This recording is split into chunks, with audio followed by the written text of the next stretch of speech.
Pemirsa, terima kasih Anda masih bersama kami di Metro Pagi Prime Time. Kami berdua masih bersama Ketua BEM dari Universitas Gadjah Mada, ada Gilbran, ada Ketua BEM dari Undip, ada Farid, dan Ketua BEM Unpad, ada Haikal. Saya mau ke Haikal terlebih dahulu. Haikal, ini kita tahu sebentar lagi ya pemilu, nanti 2 minggu lagi kurang lebih. Kalau kalian mau mengkonsolidasi supaya semuanya bisa satu suara dan punya aksi bersama, menurut Haikal apakah ini bisa 2 minggu lagi? Ini realistis atau tidak? Bicara tentang realistis apa enggak itu bukan hal yang tidak mungkin, Pak. Karena kami juga sedang menggagas, saya dengan Gildan juga sedang menggagas sebuah forum namanya Forum Anomali.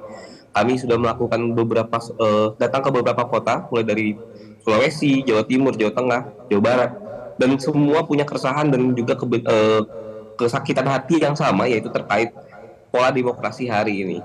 Dan api-api semangat di kota-kota ini sudah ada, sudah siap terpantik, tinggal bagaimana disambungkan di ibu kota dan juga ditumpah ruahkan nantinya. Jadi bukannya hal yang tidak mungkin jika terjadi dalam 14 hari ini terjadinya pemilu tidak tenang gitu. Pemilu tidak damai bisa jadi, tapi tentu ini juga perlu kalkulasi kembali dan juga perlu dilihat juga apakah sejauh ke depan nanti presiden akan lebih jauh lagi cawe-cawenya, presiden lebih kotor lagi cara bermainnya. Jika itu terjadi, bukan hal yang tidak mungkin. Kami akan bergerak dan juga mahasiswa dari berbagai daerah, masyarakat dari berbagai daerah akan datang ke Jakarta, akan datang ke istana presiden, rumahnya rakyat, untuk meminta dia berhenti atau bahkan mundur dari jabatannya. Oke, Gilbran, sebenarnya mahasiswa sendiri ini sudah satu suarakah semua atau ada resistensi? Sebenarnya bagaimana? Apakah ada yang terbelah atau sebenarnya semua sudah kompak dan satu visi semua? Ini pertanyaan menarik, Mas. Ada beberapa mahasiswa yang meskipun sekarang porsinya kecil ya, karena setelah Pak Joko Widodo kemarin statement terkait dengan pasal 299 yang menjadi alat atau legitimasi beliau untuk kampanye, itu suara-suara yang kontra semakin banyak. Ambil saja contohnya di UGM ya, Mas ya. Sentimen negatif terhadap Pak Jokowi selepas beliau memberikan statement itu sangat besar. Sampai ya itulah kenapa kemarin Sivitas Akademika UGM membuat petisi itu, karena riuk-riuk itu sudah mulai kentara sekali dan sudah menjadi mayoritas suara. Kalau dikatakan apakah semua mahasiswa satu visi, tentu tidak, karena tentu ada perbedaan-perbedaan pendapat. Tetapi secara mayoritas dalam konteks UGM sendiri itu sudah timbul kemarahan yang sama. Adapun untuk di tingkat nasional, apakah kondisi tersebut sama di kampus-kampus lain? Saya belum bisa meng-cross-check. Saya belum bisa cek ombak ya Mbak terkait dengan itu. Namun saya yakin kok Mbak, mahasiswa di Indonesia itu tidak sebodoh itulah.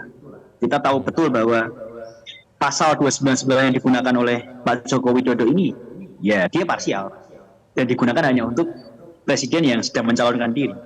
Dan ya tadi di pasal 17 UU nomor 30 tahun 2014 dikatakan bahwa dalam undang-undang administrasi pemerintahan bahwa tidak boleh ada penyelenggara negara yang dia terbenturkan dengan kepentingan politik dan kewenangan yang dia punya. Sudah jelas. Jadi kalau ada pihak yang mengatakan bahwa Pak Joko Widodo melakukan kampanye itu adalah hak politik, ya perlu dicek ulang gitu ya. Perlu lebih dalam untuk mendalami terkait dengan peraturan yang ada. Jadi saya rasa soal visi tentu ada diversitas, namun kami yakin bahwa suara kemarahan ini adalah suara yang mayoritas. Baik, saya mau ke Farid. Tadi Gilbran sudah menyampaikan kalau itu adalah bagaimana di antara kalangan mahasiswa saja. Anda tadi menyebutkan juga mengajak simpul-simpul masyarakat yang lainnya. Tapi jangan lupa kalau Presiden Joko Widodo punya approval rating yang tinggi, lebih dari 80%. Dan survei-survei juga untuk paslon nomor 02, karena adalah anaknya Presiden Joko Widodo, angkanya sudah mencapai lebih dari 46%. Anda yakin semuanya punya visi yang sama dengan para mahasiswa?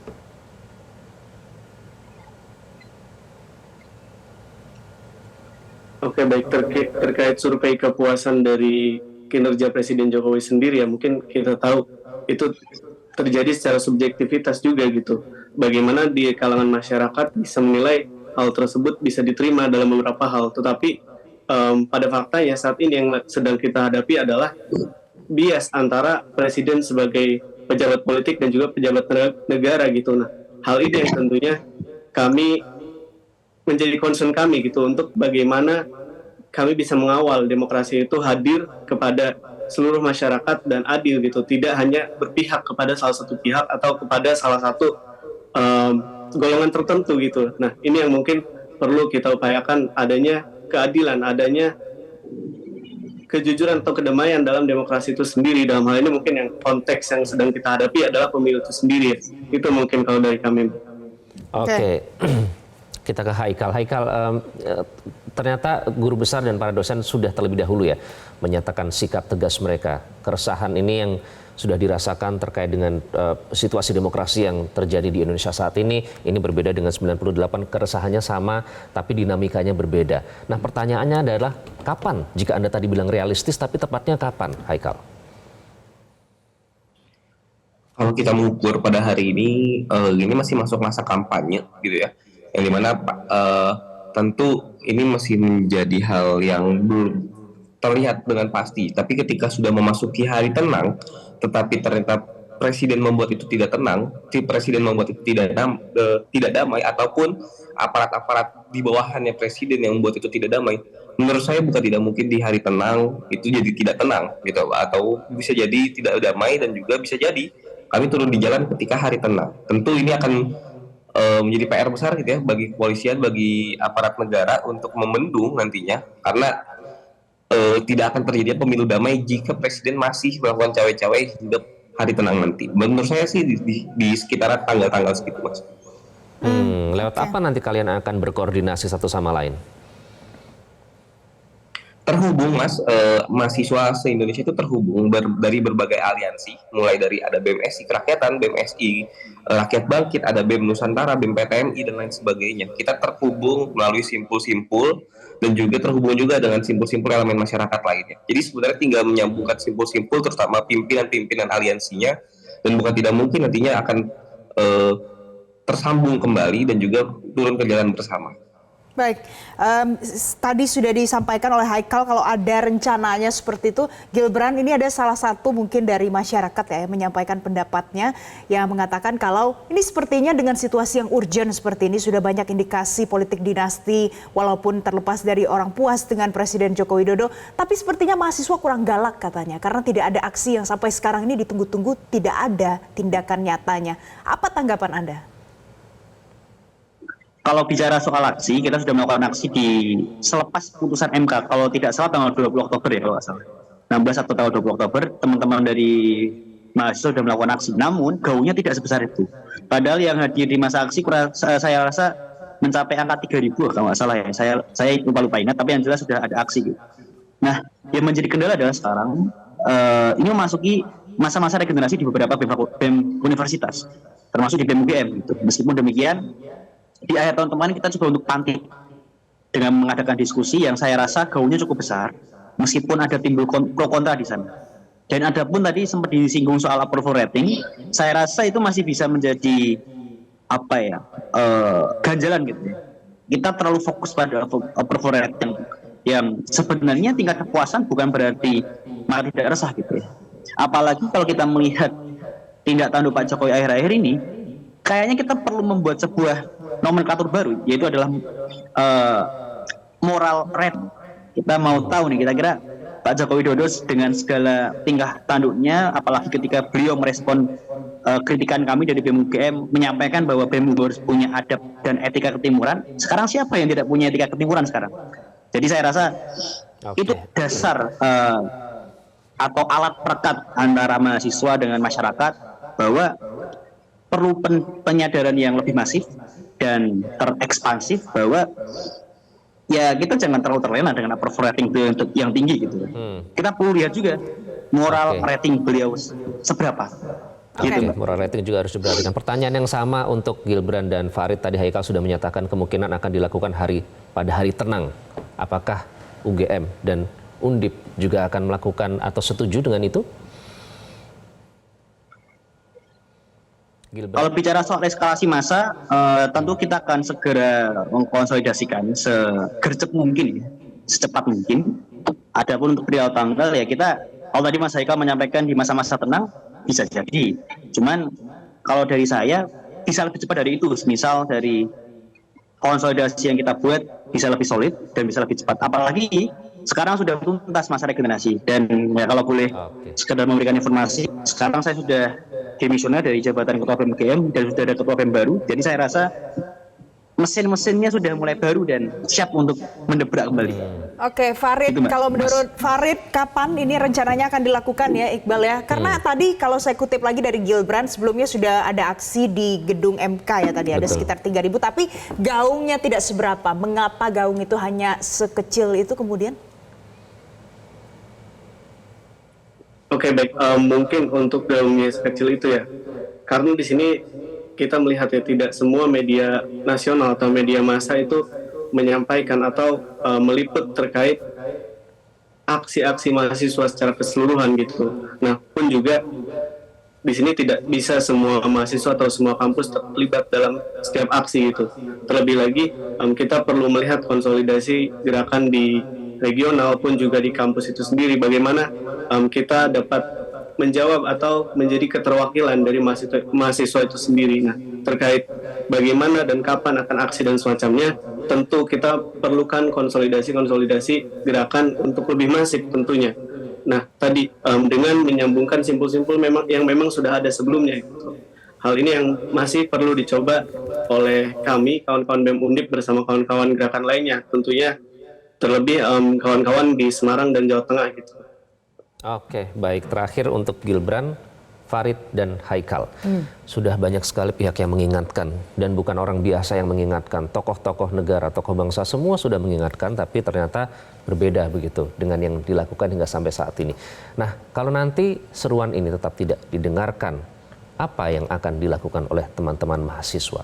Apakah mungkin akan bisa menggunakan, kalau sejumlah analis menyebut people power, begitu? Gilbrand.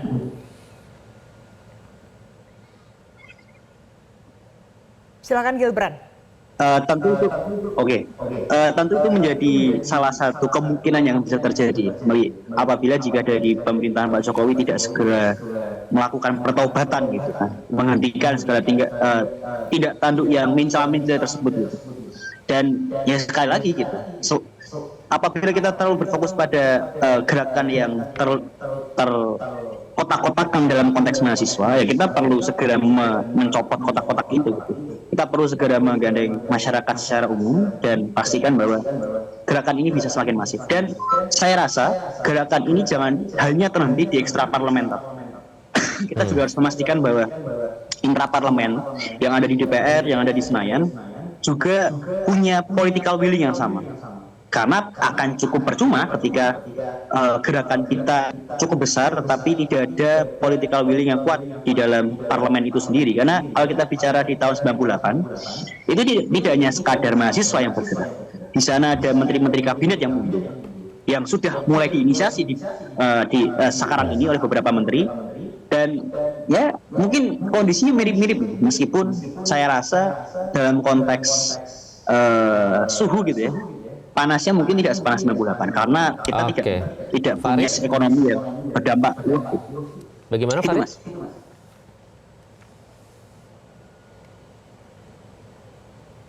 Ya, Farid, pertanyaan yang sama?